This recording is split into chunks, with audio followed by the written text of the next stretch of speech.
Agora, uma pergunta aqui para vocês da mesa. O Abel, antes do jogo, ele diz o seguinte: somos campeões brasileiros com todo mérito. É uma equipe que não joga bonito, mas joga bem. É verdade, vocês concordam com o Abel? Eu vi o Palmeiras esse ano jogando bonito algumas vezes. Jogando bem, jogando ofensivamente. Pode não ser aquele time que joga bem, bonito, todo jogo. Mas eu não acho que esse ano dá pra gente dizer que o Palmeiras não jogou bonito. Ele jogou bonito em várias ocasiões, ou não? Eu acho que jogou bem, em alguns momentos jogou bonito. Palmeiras... Porque aí que tá o negócio. Palmeiras, a gente tem que considerar uma outra coisa. Né? O Palmeiras tem vários jogadores que evoluíram muito com o Abel e nenhum deles, tem um grupo aí de uns 5, 6 titulares hoje, nenhum deles chegou com o status de craque. O Zé Rafael, o Marcos Rocha, o Murilo, o Rony, o Veiga que foi, voltou e tal. Essa turma melhorou com ele. Então, eu acho que o Palmeiras passou a jogar muito bem. E outra coisa, o Palmeiras teve um período aí de um pequeno declínio técnico quando o Palmeiras passou aquele período de ficar sem a dupla Veiga e Scarpa. Porque momento, aliás. É esse momento. Um foi expulso, o outro se contundiu e nunca mais jogaram juntos. Isso nunca mais vai acontecer. Então aí o Abel rapidamente também teve que reinventar uma outra fórmula. Aliás, um outro mérito dele, porque não tinha um jogador no elenco com a mesma característica do Veiga. Então eu acho que isso aí, inclusive, é outro ponto positivo em relação ao trabalho dele. Ele conseguiu. Acho que já citaram duas coisas dois problemas que ele teve que ele conseguiu solucionar. Que foi o centroavante, ele conseguiu solucionar com o Rony, ele colocou um jogador com uma outra característica, E deu muito certo. Deu muito, e não precisava necessariamente ser um pivô, um cara de área, ele colocou um cara de velocidade ali e funcionou. E essa agora na reta final, né, quando ele perde o Veiga por lesão, né, que ficou mais tempo fora, ele acha uma solução com o Mike na ponta. Só hoje que o Endrick foi titular e o Mike ficou no banco. Mas ele foi buscar essa solução, porque os mais imediatos ali eram caras que chegaram agora no clube, que talvez daqui a alguns anos ganhem o peso que esses que estão titulares hoje têm, que também demoraram um pouquinho para se acertar. Então ele tentou o Bruno Tabata, que chegou há meses aí no Palmeiras, ele teve até uma sequência, mas não foi bem. Ele, a princípio, tinha a opção do Flaco Lopes de centroavante, ele usou no jogo da Arena da Baixada com o Atlético Paranaense. Ele perde um gol no início da partida. Com o Rony Dudu nas pontas. E aí ele achou uma solução com o lateral direito que já estava lá, desde 2017, na ponta direita o Mike. E aí o time se acertou nessa reta final, a formação titular teve o Mike na ponta direita. E agora ganha o Endrick, que é um jogador que realmente é de um nível diferente. Mas ele acha soluções, né? Mesmo que, se você olhar o elenco do Palmeiras, não foram tantos jogadores assim, fora os titulares, que entregaram, não eram caras tão confiáveis. Diria que o Gabriel Menino conseguiu recuperar um pouquinho isso, né? O Gabriel Menino que tinha caído muito, acho que ele recuperou, mas a Tuesta não, o Lopes ainda não, o Bruno Tabata não, o Merentiel não, o Merentiel entrou, fez alguns gols, mas não é um cara regular, não é aquele cara que você tem certeza, pode botar que ele vai resolver.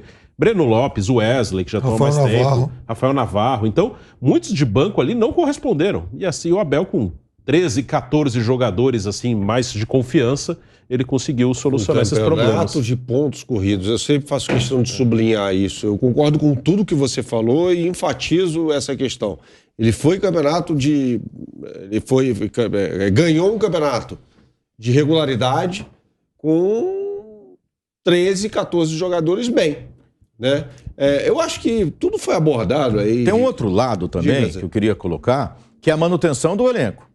Que aí entra a parte da diretoria. Sim. Eu lembro que a saída do Vinha, do Matias Vinha, aí veio o Piquerez. Que para mim é melhor do que o Vinha. Mas fora, aí você vai começar a procurar quem perdeu por contusão, Veiga, mas assim, de ter saído assim, porque era jogador imprescindível, que deixou o elenco e foi embora. O Dudu foi e voltou, né, num determinado momento, e aliás, foi um momento em que o Palmeiras foi campeão, ganhou título, mas que de certa forma fez falta, porque é um jogador diferenciado. Mas você vê ali, Gustavo Gomes, o grande zagueiro, tá o tempo todo com o Abel. O Everton, grande goleiro, tá ali o tempo todo com o Abel.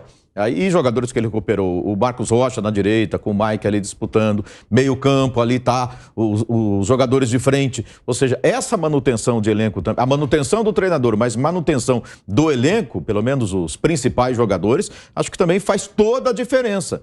É uma coisa que o europeu não está acostumado e a gente está, os treinadores aqui no Brasil, tá muito, de termina o campeonato já perde um monte, não é? Já vai um monte embora. Hoje em dia o futebol brasileiro está conseguindo segurar alguns jogadores, mas as principais estrelas geralmente, nem que for para o mundo árabe, né? Mas assim, eu acho que também é um aspecto bastante importante a se destacar nas campanhas do Palmeiras nesses 2 anos. Em cima disso, tudo que você falou, eu queria enfatizar a gestão, né? E dizer que o Palmeiras chega a esse patamar depois de ter sofrido bastante para colocar a casa em ordem, ter como presidente, aquele que para mim foi o melhor presidente da história do Palmeiras, foi o Paulo Nobre, né? Vale lembrar que há exatamente 10 anos o Palmeiras era presidido por Arnaldo Tironi, né? Que no dia seguinte à queda para a segunda divisão estava na praia do Leblon, né? Era esse o presidente do Palmeiras. Há 10 anos o Palmeiras caía para a segunda divisão pela segunda vez. E aí o Paulo Nobre assume, coloca a casa em ordem, tem a questão do estádio, né, que para mim a sacada do estádio é sensacional, o modo de gestão do estádio é espetacular do Palmeiras, né? O Palmeiras começa na gestão Beluso, que já foi ruim, mas deixou esse legado. E aí o Paulo Nobre faz com que o Palmeiras fique na primeira divisão em 2014, né, que ele para mim é um ponto de virada, traz o Alexandre Matos, começa um time novo, do zero em 2015, monta um time de futebol. Não foi o do goleiro ao ponta esquerda. Um elenco inteiro novo do futebol, já conquista a Copa do Brasil naquele ano, e aí o Palmeiras vem para 2016 ganhar o Campeonato Brasileiro de Futebol, e aí começa. Então, tudo isso que o Palmeiras colhe hoje, que o torcedor do palmeirense festeja hoje, é fruto de uma boa gestão, que começa lá atrás com o Paulo Nobre, mas no momento em que o próprio Paulo Nobre sacou o seguinte, falou, peraí, a gente precisa colocar a casa em ordem. Né? E o Palmeiras colocou a casa em ordem. Eu fico feliz quando um time que faz tudo certo, da forma administrativa, uma questão de boa governança, consegue ganhar títulos, colher frutos. Eu fico feliz pra caramba, aliás. E são 2 grandes exemplos, né? É o Palmeiras e é o Flamengo. Os 2 clubes hoje que têm as melhores gestões do Brasil, eles conquistam títulos o tempo todo. O Palmeiras, bicampeão da Libertadores, campeão brasileiro. O Flamengo, bicampeão da Libertadores, bicampeão brasileiro. E o Palmeiras ainda é campeão da Copa do Brasil. E são clubes que estão sempre disputando as finais, estão sempre chegando. De 2018 eles têm 5 títulos grandões cada um. Aí, ó, de 2018 pra cá... Os 2 títulos mais importantes, né?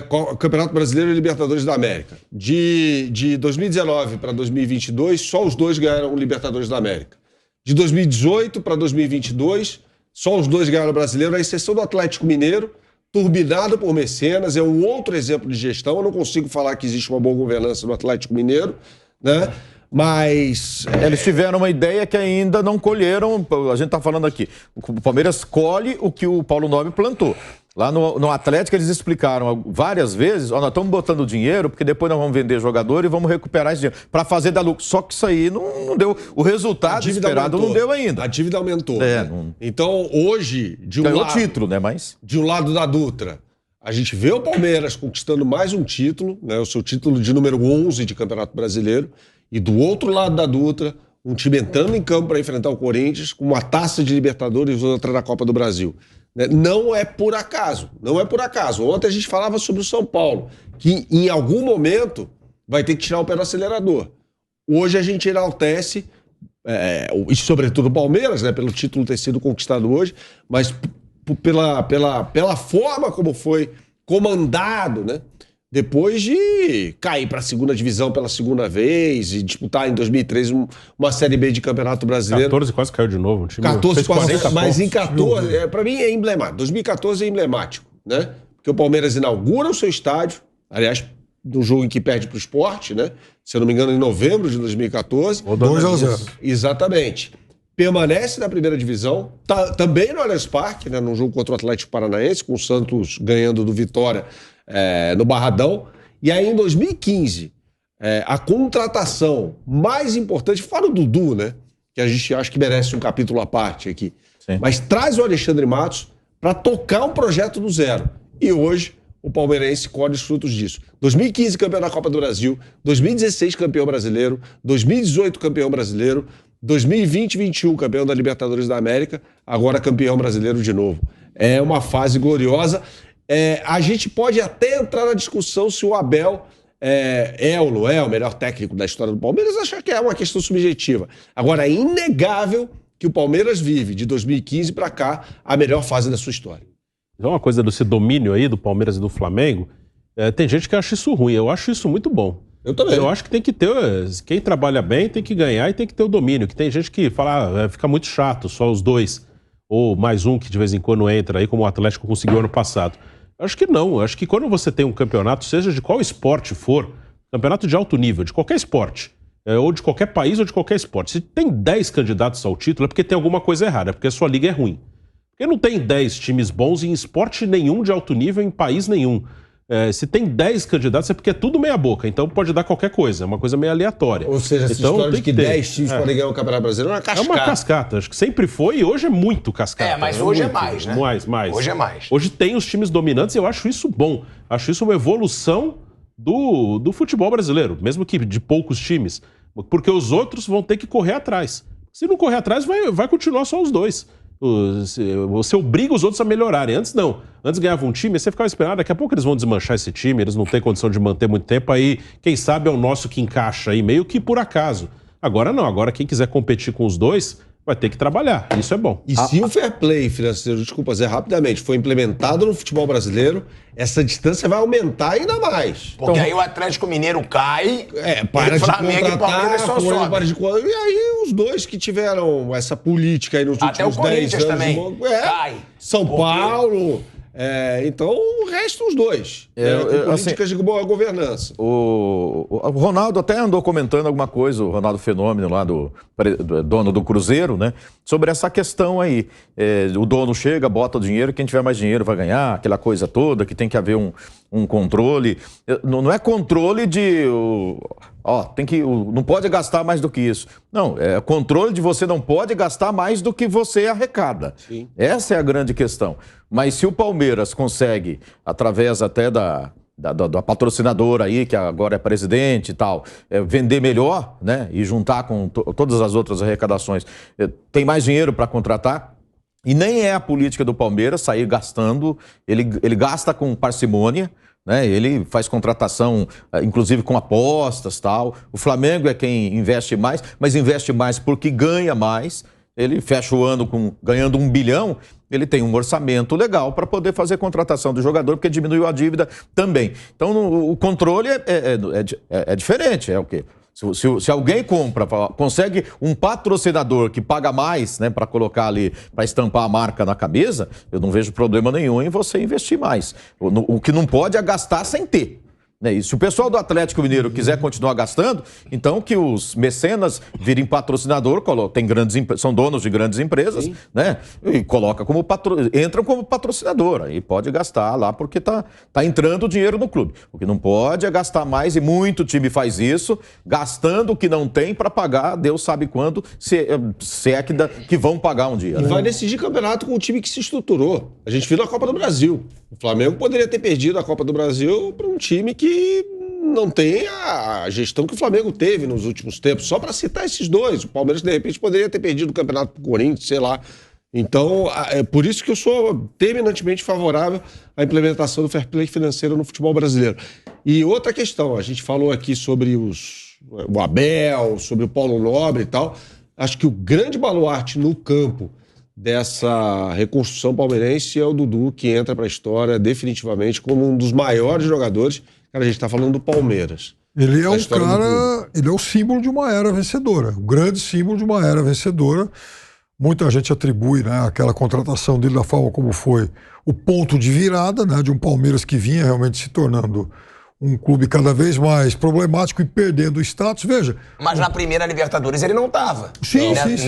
Mas tava Rony, tava o Veiga, ele não estava. O ataque era Rony e Luiz Adriano. Mas ele foi o cara das primeiras edições de Copa do Brasil brasileiro, 16, 18, né? Então já era um clube com ponto de virada. E olha, Se não é aquilo, se não é o Palmeiras escapar do rebaixamento daquele jogo contra o Atlético Paranaense em 14 que o Bernardo citou, com todo o respeito, e eu quero que as pessoas entendam bem o que eu vou dizer, mas o Palmeiras teria virado um Vasco. Seria o terceiro rebaixamento e muito provavelmente o Palmeiras teria extrema dificuldade para se reerguer. E deve isso ao Santos. Deve ao Santos. O torcedor santista deve lembrar isso até hoje. E aí, em 2015, o Palmeiras conquista a Copa do Brasil justamente em cima do Santos. É o único jogador. Vamos observar a quantidade de bons jogadores, né? A quantidade que passou pelo Palmeiras nesse período, de 2015, 2014 para cá. O Dudu tá lá, né? Gabriel Jesus, que mais? Moisés, Cleiton Xavier. Rafael Veiga foram jogadores... Scarpa. Em cada período você consegue elencar, assim, destaques, né? Jogadores decisivos. O Dudu é o único que sempre esteve lá. A exceção desse ano, que ele foi para o futebol do Catar, jogar no Al Rail, né? E não esteve na conquista da segunda Libertadores da América, no caso do Palmeiras. Mas sempre esteve lá. Sempre esteve lá. Então, ele é... Eu não estou comparando qualidade de jogador, porque seria um despautério comparar aqui o futebol do Dudu ou do Ademir da Guia. Mas o que o Ademir da Guia foi nas duas academias, o Dudu é. Ele é o símbolo maior no dessa campo, geração. De uma era vencedora.